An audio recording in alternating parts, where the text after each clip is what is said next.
যেখানে পাবে সেটা গুলি করবে, আর হেলিকপ্টার 2024 জুলাই আন্দোলনের সময় ছাত্রদের উপর সাবেক প্রধানমন্ত্রী শেখ হাসিনা গুলি চালানোর নির্দেশ দিয়েছিলেন। সম্প্রতি এমন নির্দেশনার একটি অডিও কল যাচাই করে বিষয়টি প্রকাশ্যে আনে ব্রিটিশ গণমাধ্যম বিবিসি।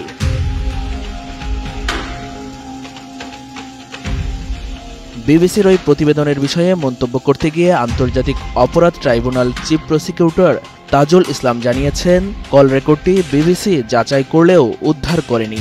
সেটি উদ্ধার করেছে আন্তর্জাতিক অপরাধ ট্রাইব্যুনালের বিশেষ তদন্তকারী কর্মকর্তা। বুধবার নিজের ভেরিফাইড ফেসবুক প্রোফাইল থেকে এক পোস্টে তাজুল ইসলাম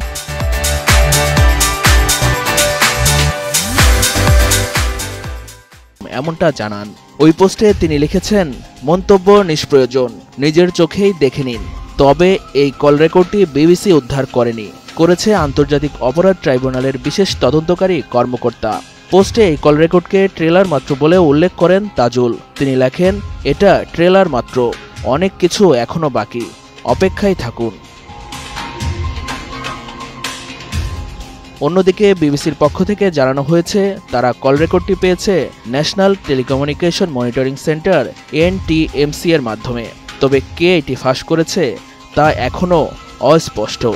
রেকর্ডিংটির বিশ্বাসযোগ্যতা নিশ্চিত করতে বিবিসি অডিওটি পাঠায় আন্তর্জাতিক অডিও ফরেনসিক প্রতিষ্ঠান ইয়ারশটে।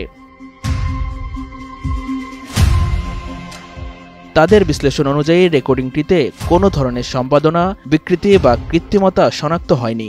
প্রতিষ্ঠানটি আরও জানায়, এতে ইলেকট্রনিক নেটওয়ার্ক ফ্রিকোয়েন্সি পাওয়া গেছে, যা প্রমাণ করে রেকর্ডটি আসল এবং বিকৃত নয়।